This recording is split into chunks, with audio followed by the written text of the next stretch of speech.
Death toll in the explosion in Plastmass military ammunition plant in Russia's Chelyabinsk region has reached 10, Regional Governor Alexei Teksler said on Thursday.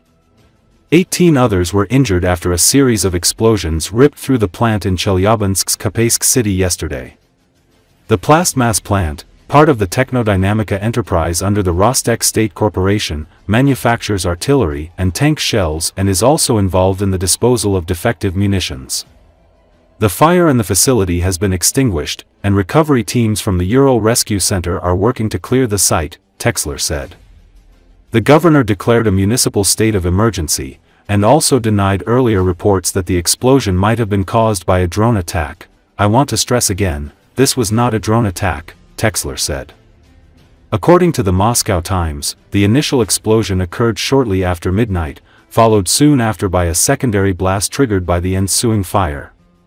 The blast was reportedly caused by safety breaches during a technological process inside a workshop. The investigative outlet ASTRA reported that Russia's investigative committee has launched a criminal case into alleged violations of industrial safety rules at a hazardous facility resulting in multiple deaths. It should be noted that Chelyabinsk region lies in Russia's southern Urals, about 1,800 kilometers east of the Ukrainian border. The incident in Chelyabinsk marks the second explosion in a week at a Rostec-affiliated enterprise. A similar accident occurred on October 17 at the Avangard plant in Sterli-Tamak, Bashkortostan, in Russia's Volga-Ural region, where 6 employees were injured.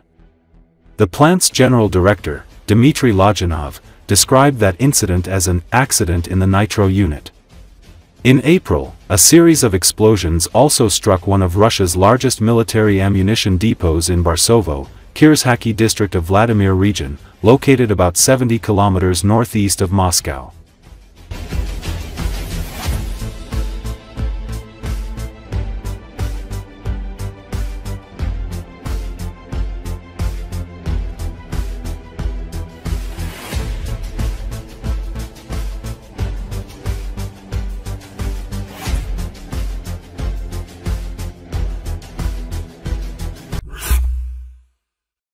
Russia's Ryazan oil refinery came under a drone strike overnight, causing smoke and flames rise above the city. This was the third attack in less than 3 months on Rosneft's largest oil refinery. The governor of Ryazan region, Pavel Makov, said debris from Ukrainian drones sparked a fire at one of the industrial sites. Falling debris caused a blaze at one enterprise. According to initial information, there were no casualties, and damage is being assessed, he posted on Telegram, adding that air defenses reportedly downed 14 Ukrainian drones over the area. According to the Russian Telegram channel ASTRA, the target was the Ryazan oil refinery, and after several explosions shook the site, security forces sealed off the area. The refinery, which has an annual capacity of 13.8 million tons, supplies fuel to Moscow and other regions. Ukraine has not commented on the incident yet. This is at least the third Ukrainian strike on the Ryazan refinery since August, with 2 of the plant's 3 main refining units were shutting down after an attack on August 2 and another unit taken offline on September 5, according to Reuters sources. Russia's defense ministry claimed its air defenses intercepted or destroyed 139 Ukrainian drones overnight, including 22 over Belgorod, 21 over Voronezh, 14 over Ryazan, and 13 over Rostov regions. Ukrainian drones also struck deep into Russian territory, hitting an explosives factory in Mordovia and an oil facility in North Caucasus Republic of Dagestan. Mordovia's head, Artyom Zdunov, said the region came under a massive drone attack on October 22, damaging an industrial site later identified by ASTRA as the Saransk mechanical plant, which is part of the Rostec defense conglomerate that makes gunpowder, rocket fuel, and pyrotechnics. Located roughly 700 kilometers from the Ukrainian border, Mordovia is one of the deepest points inside Russia yet hit by Ukrainian drones. Ukrainian drones also reached Dagestan on the Caspian coast. Regional head Sergei Melikov confirmed an enterprise was struck but gave no details. Supernova Plus reported that the likely target was the Dagnefteprodukt oil terminal, the largest in the North Caucasus, while other sources pointed to the nearby Dagnetech refinery. These strikes followed a major wave on October 19, when Ukraine targeted oil and gas facilities in Samara and Orenburg regions, about 1,000 to 1,500 kilometers from the front line. Ukrainian drones reportedly hit the Novokuybyshevsk oil refinery and the Orenburg gas processing plant, sparking fires and damaging critical units. Since August, Ukraine has intensified its drone campaign against Russian energy infrastructure, with Bloomberg estimating that nearly one-third of Russia's refining capacity has been affected. Reports suggest that under U.S. President Donald Trump, Washington has secretly shared intelligence to help Kiev strike Russian oil assets in an effort to pressure Moscow into negotiations. Пизда. Въебали фантомас нахуй.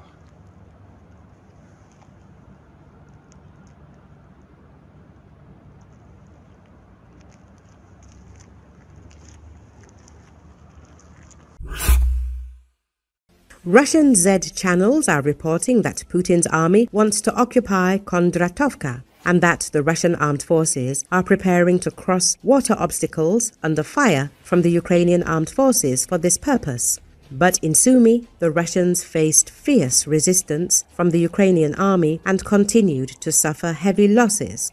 Especially during the crossing of the Sumy rivers, the destruction of the Russians was recorded more often. Against this background, the rivers were observed to be filled with the bodies of Russian soldiers. A Russian military blogger, allegedly affiliated with the northern group of forces of the Russian armed forces, stated that the command of the 3rd Battalion of the 810th Marine Brigade of the Russian Navy, operating in the Kondratovka area, plans to solve problems related to poor training and unmotivated reinforcements by conducting attacks with numerous assault groups from various directions, including by forcing a reservoir near the village. A Russian military correspondent claims that the insufficient number of trained medical personnel in the motorized rifle regiment formed from servicemen of the strategic missile forces is forcing civilian volunteers and conscripts to provide assistance to wounded soldiers in the overcrowded conditions of the rented buildings of the Belgorod City Clinic. A military correspondent claims that Russian military command relies on civilian volunteers to provide medical care to wounded soldiers and accuses unidentified individuals of stealing credit cards, documents, and money from the wounded. Drone operators from the Russian 1st Battalion of the 217th Airborne Regiment are carrying out strikes on Ukrainian logistics facilities in the Sumy region. Drone operators from the Anvar Special Forces Unit are carrying out strikes on Ukrainian troops and energy infrastructure facilities in the border areas of the Chernihiv region. Ukrainian forces have stabilized the situation in Sumy Oblast and pushed the Russian army further away from Sumy, the region's capital. Ukraine's General Staff reported earlier, Moscow launched its new summer campaign in May, aiming to push deeper into Ukraine's northeastern and eastern regions and disregarding Kyiv's calls for an unconditional ceasefire. The Russian offensive's goal is to reach the administrative borders of Donetsk and Luhansk oblasts in the east and create a buffer zone in the border areas of Sumy and Kharkiv oblasts. According to Ukrainian soldiers who spoke to the Wall Street Journal, Russian forces outnumber Ukrainian units 3-1. Large-scale assaults, described within the Russian military as meat assaults, have become a primary tactic. Independent military analyst Yan Matviev told the Washington Post, "These mass assault tactics are the only thing the Russian military is capable of at the moment. And it's very inhumane because, in fact, dead people are being traded for territory. What we have in the Russian army now is a lot of soldiers, but they have no training," Matviev told. Apart from troop numbers, Russia holds an advantage in ammunition supplies and missiles, according to the Washington Post.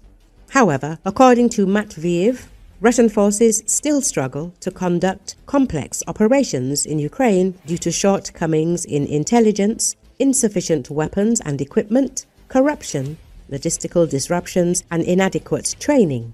As a result, Matviev believes that While the summer offensive is unlikely to yield a breakthrough for Russia, it could still seize several thousand square kilometers of Ukrainian territory.